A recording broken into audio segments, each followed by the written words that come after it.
Well, what a great morning it is to be talking to Steve Hillam.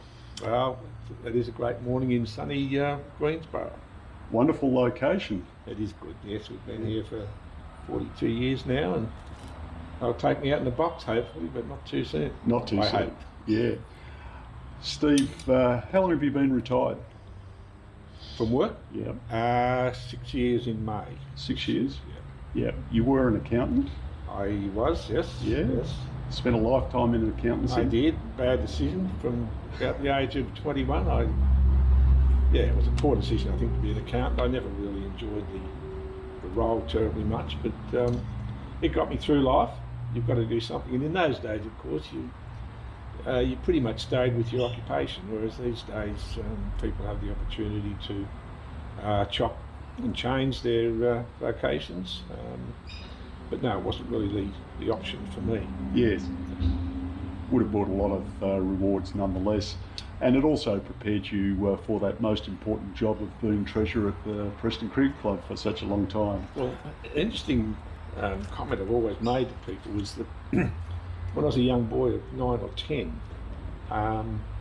people used to say to me, like they said to most kids, I suppose, what do you think you'll do when you grow up and leave school? And I could never give them an answer because I was so certain I was going to be touring Australia with the cricket team. Okay. Truth be known, is I never even played one game for Preston first. So okay. I was a little bit way out in my prediction there. Well, you've got to have dreams. That's the most important thing, Yes, isn't it? yes. Yeah. And since your retirement, you've been heavily involved in bowls. Are you still president of the I am. Montmorency Yes, Bowling Club? I retired from cricket about 99. Mm-hmm. Sat on my bum for about 5 or 6 years and watching races. I think I was still vice president of the cricket club for about 3 years. But in 2004, Bob Morgan and myself decided we would start playing bowls. So we played bowls from 2004 onwards, and about 4 or 5 years ago I became chairman of the Monty Bowls Club. Ironically enough, I remember Bob Morgan saying to me when we'd only been in the club 3 or 4 years, he said, one day one of us will be president of this club. And I was absolutely determined that I was never ever going to be a office bearer of the bowls club. I'd done it for so many years at the cricket club. I was determined I wouldn't get involved in that sort of role again. But by chance or necessity, whatever it was, about 5 years ago, I accepted the role of chairman of the Montmorency Bowls Club. Fantastic. Still in it. I'm not sure for how much longer. Steve, where does the journey at Preston begin? When did you start down there as a I think it's about 66, 67. I played 2 years in the under-16s at East Coburg in the churches competition with a good friend called Russell Ward. Russell went to Fitzroy for a couple of years before coming to Preston. I went to Preston straight from the under-16s along with a few schoolmates from Preston Tech. Bob Morgan, Phil Sterling, Neville Roper, Chuka Fowler, Ron McCarthy, who unfortunately died only a couple of years later from an epilepsy fit. That's where it started, about 66, 67.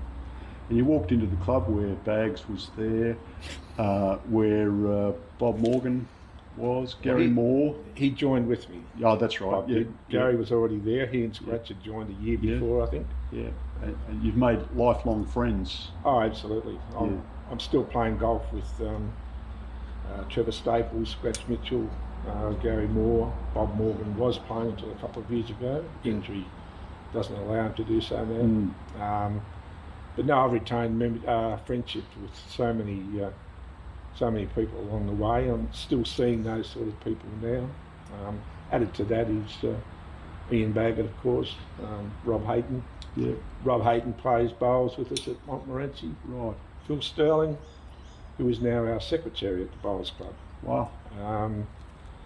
Ian Baggett played for some years as well. So yeah, there's been Yeah. A pretty wide net, I suppose. Yes.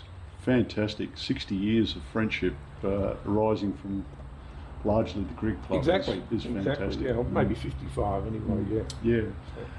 So Steve, as a young guy, you were a good batter and a medium pacer. You started off at the club in the fourths or the fifths or the thirds? No, I came to practice on the Thursday night before the season started, and I got picked in the thirds, and I thought that was fantastic. Mm-hmm. My brother had played many years earlier at Coburg in the thirds, and I thought that was a fantastic achievement. So to get picked in the thirds for my first game was a terrific thrill for me. I think I opened the batting and did a bit of bowling, Mm-hmm. and that's probably what I did for that year. I think the following year I might have started off in the seconds as a bowler Mm-hmm. and batting around about 9. Mm-hmm. I got a few sort of 20s and so batting at 9, and then they decided they'd make me an opening batsman. Right. And I just meandered along for 2 or 3 years, and then I had the most horrid stretch. I went from, say, towards the end of one season to the conclusion of the following season. I got the elevator from the seconds to the fifths. Right. I had a problem with my eyes at the time, and vanity prevented me from going and getting glasses. So I was having trouble seeing the ball. But nevertheless, I ended up in the fifths. With Dion Johnson at Mont Park. Yes, that would have been the case. Tell you a funny story about Dion a bit later on, if you like. But at the age of 20, I think it was, Riley Millen, who was the then secretary Mm-hmm. and the chairman of selectors, approached me and offered me the job of captain of the force. So obviously Riley couldn't see a big future in me as a cricketer, and unfortunately and foolishly I accepted the role. Mm-hmm. In the first 2 years we won the Premiership in the fourth, and the next 4 years I captained the thirds.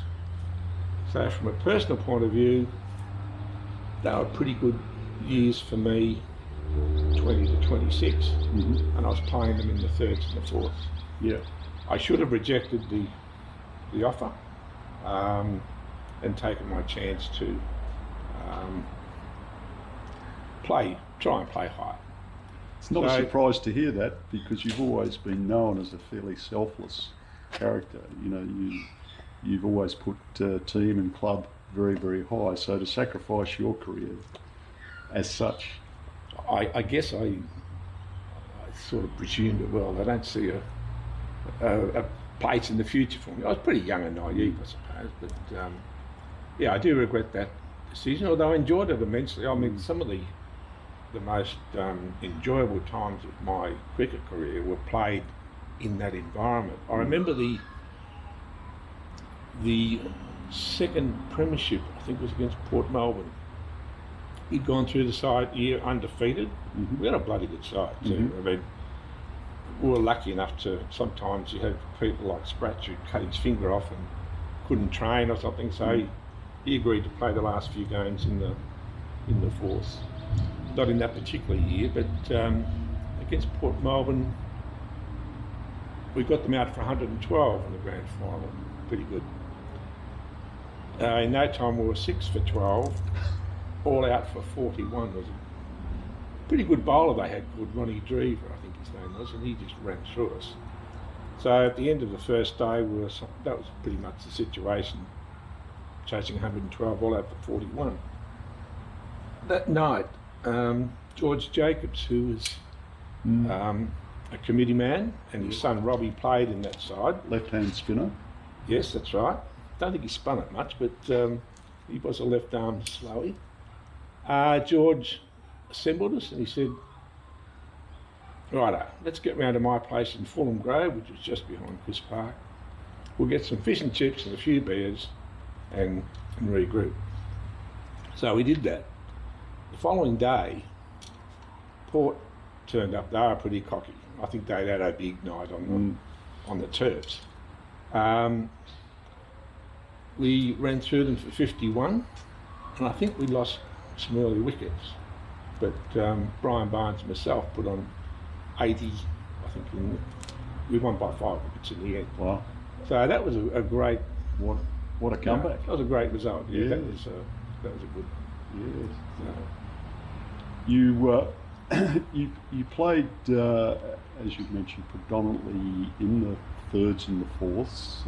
Long time. How many games, in fact, did you play? I wouldn't have a clue. Yeah. I suppose you could work on the basis of about 32 years by 10, 12, I don't know, probably 300 or 400, I don't know. 350 games, that's a lot of games. Yeah. You wouldn't have missed many. No, I remember for whatever reason, maybe 10, 12 years in, I decided I wasn't going to play. I was having a year off. And I think in about November, they were short of a player, asked me if I'd help out. So I helped out, and away I went. I played the rest of the year and never missed another one. I did miss one match for my wedding. Yeah, that's... I did make the supreme sacrifice. Actually, Ian Murray had to miss it as well because he was in the wedding party, so he wasn't too happy either. Yeah. You've mentioned then one of the absolute great men of Preston Club, Ian. Strong character, fierce competitor, lovely person, kind off the field. Ian was a legend. I think Ian was two people in one. Up till the age of, say, 30, he was a wild man from Borneo. He was a party animal. But from the age of 30, early 30s, when he became a family man, married, he was just a different person. He was great in both respects, but I hold Ian in the highest regard for one major reason. I think he started at the club when he was about 14, probably played in the first as a fast bowler at 17, had the most fluent action I've ever seen in my life. If he'd have been another 3 or 4 or 5 inches taller, I think he'd have been brilliant.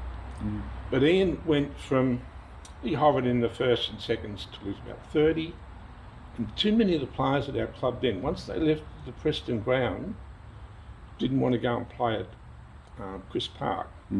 Not the case with Ian. Ian spent probably his last 15 years playing in the thirds and the fourths. And I've got the greatest of admiration for what he did. And probably some of the happiest times of our lives, or certainly mine, and I know he appreciated it, was the last 2 or 3 years when with him, myself, Jim Lawrence, Dave Robinson's another one that did that. But we had 3 of us, sometimes 4, and the rest were 14, 15-year-old kids. And one of those was Michael Hayes, who's now the captain of the first. Andrew Bennett, who's played an enormous amount of, I think, Premier cricket and been very successful. Very successful. Lee Stewart, who opened the bowling in the first. Gavin de Kretzer was another one that played seconds. That was a very rewarding time for us. In those days, Ian and myself and Jim would make sure we bought a few stubbies for us to have a drink at Chris Park after the game. It was sort of our babysitting rights, I suppose. But Ian was just a marvellous guy. Died far too young. Yes, very sad. Very, very sad.